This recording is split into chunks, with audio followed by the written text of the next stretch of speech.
Hello दोस्तों, आज जो मैं आपको कहानी सुनाने जा रही हूँ ये कहानी है जलपरी माँ की जादुई मेहंदी की। तो चलिए दोस्तों देखते हैं जलपरी माँ की जादुई मेहंदी की कहानी। एक बार की बात है, किसी समंदर में देविका नाम की एक जलपरी अपनी माँ के साथ रहती थी। देविका की माँ जलपरी होने के साथ साथ बहुत सारी शक्तियों की मालिक थी। उसी समुंदर में करण नाम का एक लड़का हमेशा मछलियां पकड़ने आया करता था।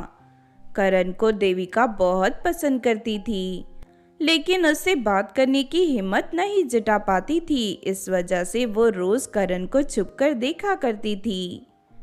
एक दिन करण समुंदर में मछलियां पकड़ रहा था कि तभी अचानक वहां तेज तूफान आ जाता है। अरे नहीं, ये तूफान कहाँ से आ गया? अरे कोई मुझे बचाओ, मुझे तैरना नहीं आता, कोई मेरी मदद करो।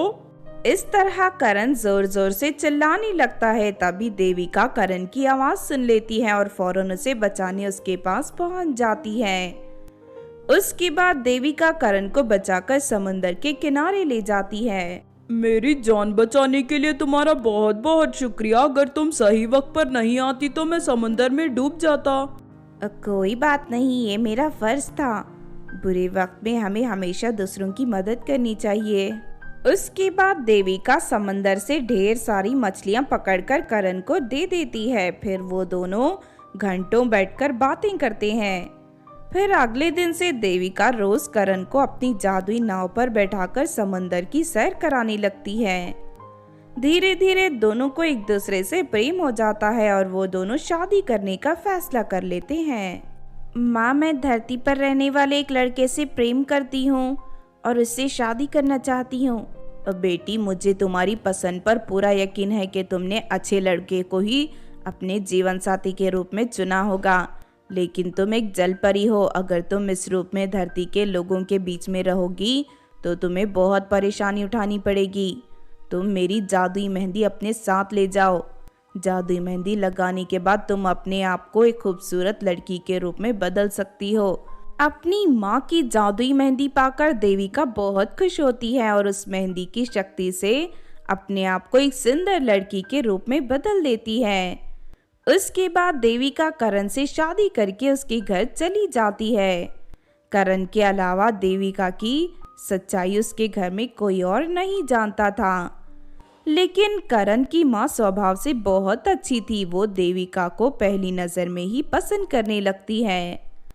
लेकिन दूसरी तरफ करण की बहन रेखा देविका को बिल्कुल पसंद नहीं करती थी, क्योंकि देविका दिखने में बहुत खूबसूरत थी। इस वजह से रेखा उससे जलने लगती है। फिर एक दिन करण के घर पर उसकी माँ की कुछ सहेलियां आती हैं। बेटा, आज मेरी सहेलियां तुझे देखने आई हैं। तू इनके लिए बढ़िया स्वादिष्ट खाना बनाकर तैयार कर दे।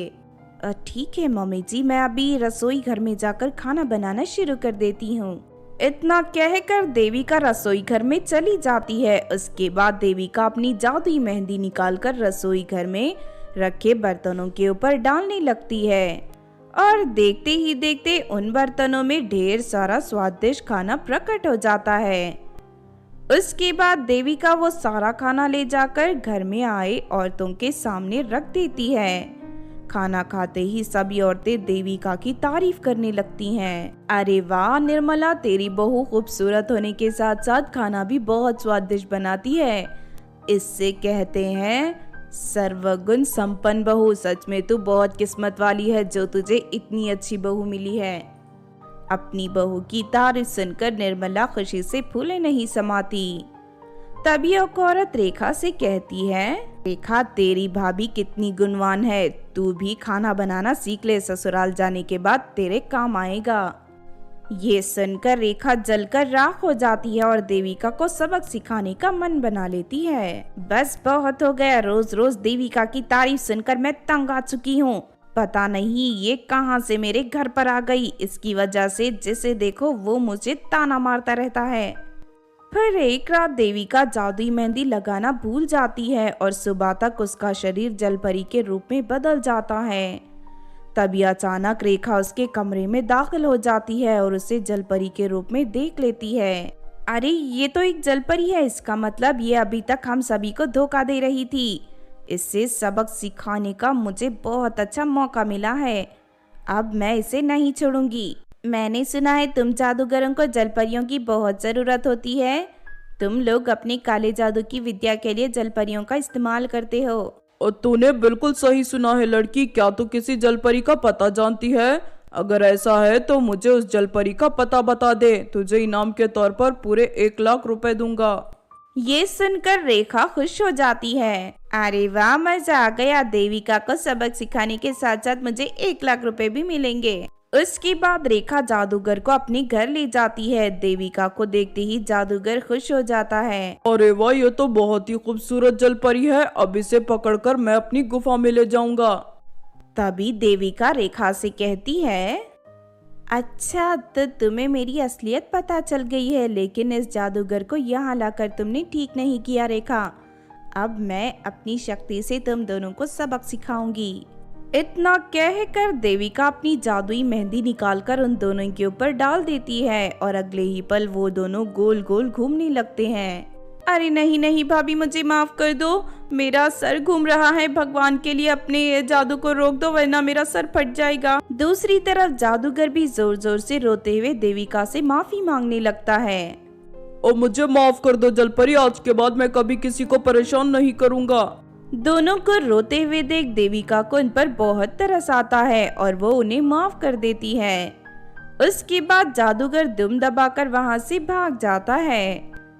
दूसरी तरफ रेखा भी पूरी तरह सुधर जाती है। उस दिन से देविका के साथ मिलजुल कर रहने लगती है। तो आपने देखा दोस्तों जलपरी माँ की जादुई मेहंदी की कहानी। इस कहानी से हमें ये सीख मिलती है कि हमें किसी के अच्छे गुणों को देखकर कभी नहीं जलना चाहिए, बल्कि खुद को बेहतर बनाने की कोशिश करनी चाहिए, क्योंकि दूसरों से जलने वाले लोग हमेशा दुखी रहते हैं और उन्हें कभी शांति नहीं मिलती। अगर ये कहानी आपको अच्छी लगी हो तो ज़रूर लाइक करें और हमारे चैनल सोना टीवी को सब्सक्राइब भी कर लें। और हाँ दोस्तों, हमें कमेंट करके ज़रूर बताना कि आपको कहानी कैसी लगी।